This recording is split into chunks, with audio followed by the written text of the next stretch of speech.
Hi అండి. Welcome to మా Ganesh collections. మీకు స్టిచ్చింగ్లో టిప్స్ చెప్తాను అన్నాను కదండి. నేను ఈరోజు ఒక టిప్ చెప్పబోతున్నాను. ఏంటి అంటే ఇక్కడ చంక దగ్గర ఇలా ప్లస్ గుర్తు రావట్లేదు, ఇలా ముడతలు వస్తున్నాయి అని అడుగుతున్నారు కదా. నేను ఈరోజు ఒకటి స్టిచ్ చేసి చూపిస్తాను. ఎలా అంటే ఇక్కడ మనము కచ్చక అనేది పెట్టుకుంటాం కదా. 8.5 9 ఇంచెస్ 36 సైజ్కి అయితే 9 ఇంచెస్ అని చెప్పేసి మార్క్ పెట్టుకుంటాం కదా. ఇక్కడ ఫ్రంట్ పార్ట్లో పెట్టుకుంటాం కదా. ఆ కచ్చక దగ్గర ఇలా రెండు సమానంగా ఉన్నాయా లేదా అని చూసుకోవాలి. కింది నుంచి ఇక్కడ వరకు కాదు, ఈ కచకా దగ్గర రెండు సమానంగా ఉన్నాయా లేవా, ఇది ఓకే అండి, ఇది సమానంగా ఉంది. లేదు అంటే ఈ రెండు సమానంగా వచ్చేలాగా ఇలా పెట్టుకొని చూసుకోవాలి. తర్వాత హ్యాండ్ ఉంది కదా, హ్యాండ్ కూడా ఇలా రెండు పెట్టుకున్న తర్వాత మనం ఇక్కడ నుంచి చివరి నుంచి కాకుండా ఈ కచకలు ఎక్కడైతే ఉన్నాయో చూడండి, నాకు ఇక్కడ ఉంది, ఇక్కడ ఈ రెండు కచకల దగ్గర కూడా సమానంగా వచ్చేలాగా చూసుకోవాలి. ఇలా చూడండి, ఇక్కడ నాకు సమానంగా ఉంది. చూడండి, ఇక్కడ కచ్చక ఉంది కదా, సేమ్ రెండు ఒకే దగ్గరికి పెట్టి నేను ఇలా పెడుతున్నాను.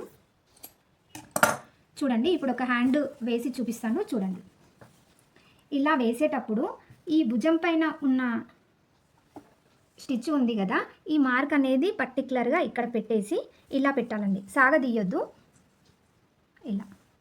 ఇలా పెట్టుకుంటూ ఈ కచ్చక చూడండి, ఒకసారి రెండు సమానంగా కలుస్తున్నాయి కదా. ఇలా ఇప్పుడు స్టిచ్ వేసుకుంటూ వెళ్తాను. చూడండి,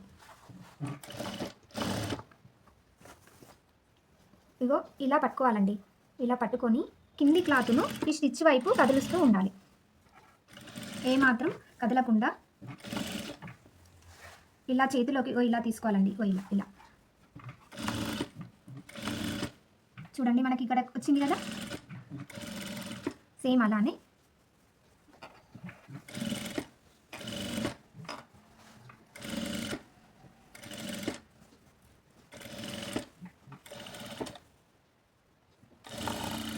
ఇలా స్టిచ్ చేసుకున్న తర్వాత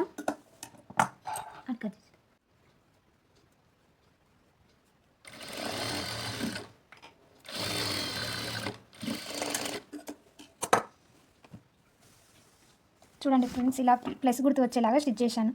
నా వీడియో కనుక నచ్చినట్టయితే, నా టిప్ కనుక నచ్చినట్లయితే please like, share, subscribe my channel.